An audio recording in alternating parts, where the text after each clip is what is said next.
Hello student, आज हम class 9 science की वर्कशीट 10 को डिस्कस करेंगे। आज की वर्कशीट में जो हमने पहले पढ़ा है उसी का एक ये रिकैप है, उसी को दोहराया गया है, पुनरावृत्ति की गई है उसकी। तो आइए शुरू करते हैं। तो सबसे पहले हम समझेंगे कि पदार्थ क्या है।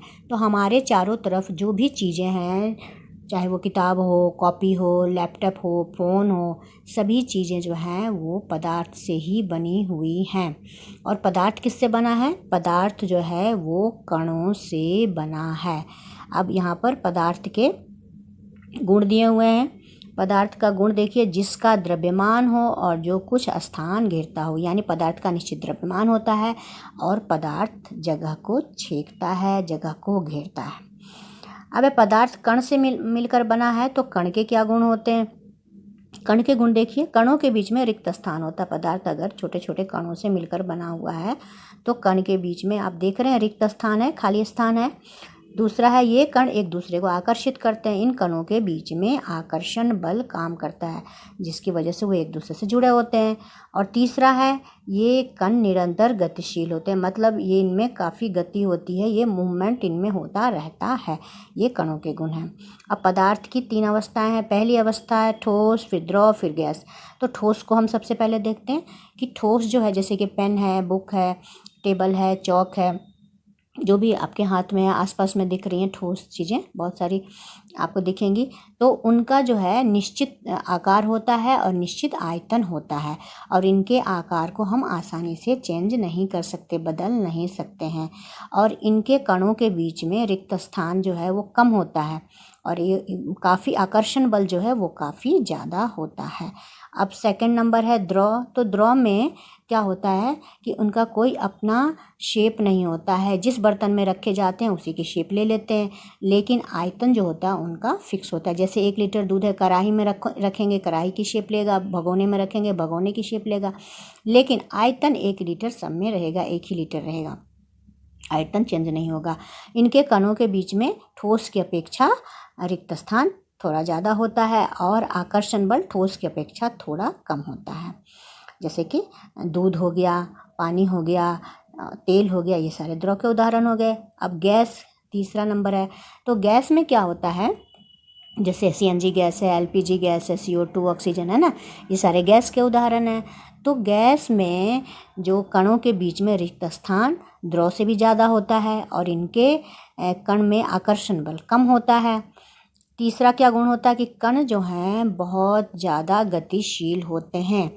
कण में बहुत ज़्यादा स्पीड जो होती है बहुत ज़्यादा होती है उनकी।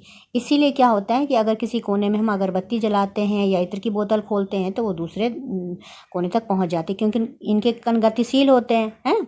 और इसके कारण ये किसी भी चीज़, जैसे सेंट है या अगरबत्ती है, तो एक जगह से दूसरी जगह तक उसकी सुगंध फैल जाती है। अब यहाँ देखते हैं कि ठोस, यहाँ से शुरू करते हैं हम सबसे पहले कि गैस जो है वो क्या संघनन के द्वारा द्रव में बदलता है ना। संघनन को समझते हैं, जैसे कि पानी जो है भाप बन करके ऊपर वातावरण में चली जाती है, फिर पानी जो है वो पानी के गैस की अवस्था से द्रव की अवस्था में बदल जाती है, ड्रॉपलेट, वाटर ड्रॉपलेट बन जाती है। तो जैसे कि बादल है ना, तो वो संघनित गैस जो है संघनित होकर के द्रव में बदल गया। इसी तरह से द्रव जो है वो जमकर ठोस हो गया, जैसे कि पानी जमकर बर्फ बन जाता है। दूसरी तरफ ठोस क्या है? संगलन, यानी मेल्ट होना, गलना। तो ठोस यानी कि बर्फ जो है वो गल करके द्रव में बदल गया, पानी में बदल गया, और पानी जो है वो भाप बन करके गैस में, जैसे कि पानी गर्म करते हैं चावल बनाने के लिए, तो पानी भाप बन करके गैस में बदल जाती है। तो इस तरह से इनकी अवस्थाएं आपस में बदलती रहती हैं। अब हम एक चीज़ देखेंगे इसमें, वो है ऊर्ध्वपातन, है ना। ऊर्ध्वपातन का मतलब है कि किसी भी चीज़ का ठोस से सीधे गैस में बदल जाना।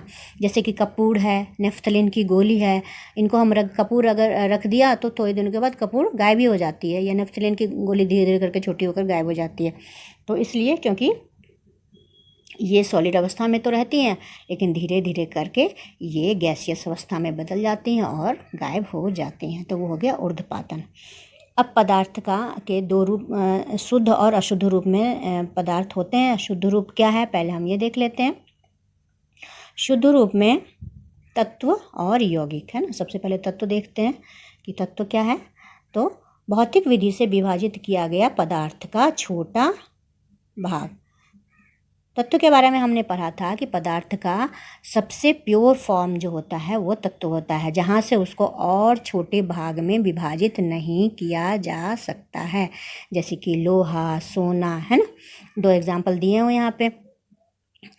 अब यौगिक क्या है? 2 या 2 से अधिक तत्व आपस में रासायनिक क्रिया कर यौगिक बनाते हैं। यानी जो ये तत्व है, ये 2 अगर तत्व आपस में मिल गए या 2 से ज़्यादा भी मिल गए तो वो आपस में रासायनिक क्रिया करते हैं और निश्चित अनुपात में मिलते हैं और फिर यौगिक बनता है।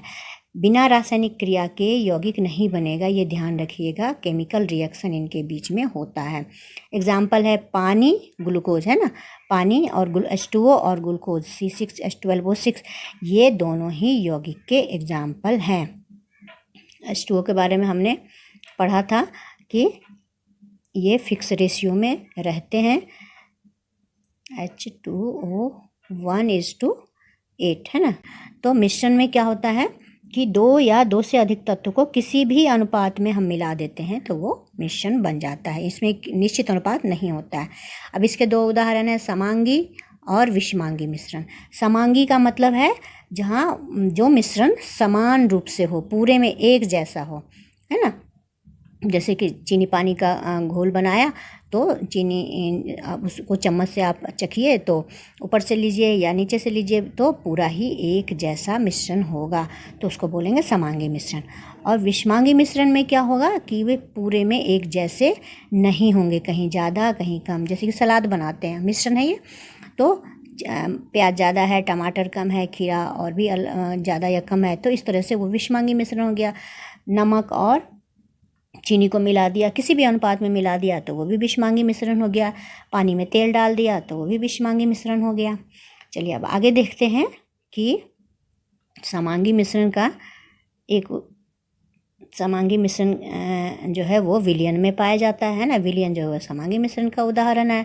तो इसको समझते हैं कि विलयन क्या है। तो विलयन के जो कण होते हैं उनको हम खुली आँखों से नहीं देख सकते। काफ़ी छोटे छोटे होते हैं उनके कण, तो उनको हम खुली आँखों से नहीं देख सकते। और ये टिंडल इफेक्ट को भी नहीं दिखाते क्योंकि काफ़ी छोटे होते हैं, स्टेबल होते हैं या स्थायी होते हैं, है ना। मतलब इनका रूप नहीं बदलता है। अगर उनको अनडिस्टर्ब भी छोड़ दिया जाए तो जैसे हैं वैसे ही रहेंगे। और उनको छान कर अलग भी हम नहीं कर सकते क्योंकि कण बहुत छोटे हैं, तो उनको छानने से अलग नहीं होंगे। और इसका एग्जाम्पल है नमक, पानी का, नमक और पानी और हवा, है ना। ये समांगी मिश्रण का उदाहरण है। दूसरा है निलंबन। निलंबन में क्या होता है, पार्टिकल जो हैं वो खुली आंखों से देखे जा सकते हैं और ये अनस्टेबल भी होते हैं। यानी इनको अनडिस्टर्ब छोड़ दिया जाए, थोड़ी देर बाद इनके कण जो हैं, जो ऊपर तैर रहे थे पहले सस्पेंडेड फॉर्म में थे, वो धीरे धीरे करके नीचे बैठ जाएंगे। तो जब ये कण ऊपर रहते हैं तो ये टिंडल इफेक्ट को दिखाता है, जब नहीं नीचे बैठ जाते हैं तो टिंडल इफेक्ट को नहीं दिखाता है। और कण इतने बड़े होते हैं कि उनको हम आसानी से फिल्टर करके छान सकते हैं। इसका उदाहरण है मिट्टी और पानी का घोल, है ना। ये विषमांगी मिश्रण है। तीसरा है कोलाइड। कोलाइड में क्या होता है कि इनको खुली आँखों से नहीं देख सकते। पार्टिकल जो है वो खुली आँखों से नहीं दिखता है हमें, और टिंडल इफेक्ट ये दिखाते हैं और ये स्टेबल भी होते हैं और इनको फिल्टर करके हम अलग नहीं कर सकते हैं। पार्टिकल्स जो हैं छोटे होते हैं तो इनको फिल्टर करके हम अलग नहीं कर सकते हैं। और स्टेबल भी होते हैं, अस्थाई होते हैं, मतलब इनके कण जो हैं छोड़ देने पर भी नीचे नहीं बैठते, जैसे हैं वैसे ही रहते हैं। एग्जाम्पल में आपको दूध और पानी का दिया हुआ है, आप लिख सकते हैं कोहड़ा भी, बादल, ये सारे है ना कोलाइड के उदाहरण हैं। साबुन पानी का घोल, है ना, चॉक और वाटर का घोल, ये सारा जो है कोलाइड का एग्जाम्पल है। चलिए अब आगे बढ़ते हैं हम। आगे है प्रश्नोत्तर हैं हमारे। तो प्रश्न नंबर 1 देखते हैं। सबसे पहले, एक ऐसे पदार्थ का नाम लिखिए जो हमारे आसपास तीनों अवस्थाओं में पाया जाता है। तो वो कौन सा पदार्थ होगा? आपके भी दिमाग में आ गई होगी बात, तो वो है जल, है ना। जल तीनों रूप में होता है। बर्फ़ के रूप में होता है, जब ठोस रहता है तो क्या होता है, बर्फ़ के रूप में होता है। और द्रव में तो जल है ही। और गैस में क्या होता है, भाप के रूप में होता है। तो इस तरीके से ये तीनों अवस्था में पाया जाता है। सेकंड क्वेश्चन देखते हैं, विलयन निलंबन से किस प्रकार भिन्न होता है, यानी कि विलयन और निलंबन का हमको विभिन्नता, उनके बीच में क्या है, अंतर क्या है, ये बताना है। तो विलयन में सबसे पहले हम लिखेंगे कि ये समांगी मिश्रण है, और निलंबन क्या है, विषमांगी मिश्रण है। विलयन में कणों को हम खुली आंखों से नहीं देख सकते, लेकिन निलंबन में हम कणों को खुली आंखों से देख सकते हैं। विलयन जो है वो अस्थायी होता है और निलंबन क्या होता है, अस्थायी होता है। विलयन में कणों को हम छानकर अलग नहीं कर सकते, लेकिन निलंबन में हम कणों को छानकर अलग कर सकते हैं। एग्जाम्पल दे दीजिए, नींबू पानी है ना, शिकंजी, ये सारे विलयन के ऊपर एग्जाम्पल भी लिखा हुआ है आपका।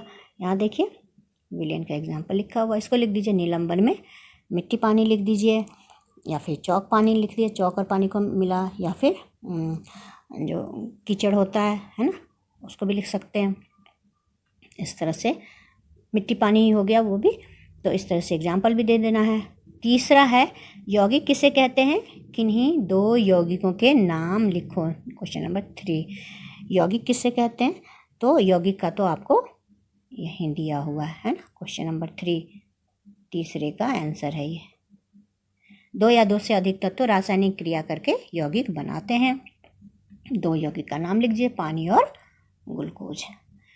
अगले पर चलते हैं, क्वेश्चन नंबर 4, मिश्रण क्या होता है, निम्न पदार्थों को मिलाने पर किस प्रकार का मिश्रण तैयार होता है। तो मिश्रण की डेफिनेशन जो है वो लिख दीजिए, दो या दो से अधिक तत्वों को किसी भी अनुपात में मिलाया जाता है तो वो मिश्रण बन जाता है ना। और एग्जाम्पल जो है वो भी दे सकते हैं, ये सारे जो हैं विलयन, निलंबन, कोलाइड, ये सारे मिश्रण ही हैं, है ना। ये सारे एग्जाम्पल मिश्रण के ही एग्जाम्पल हैं तीनों।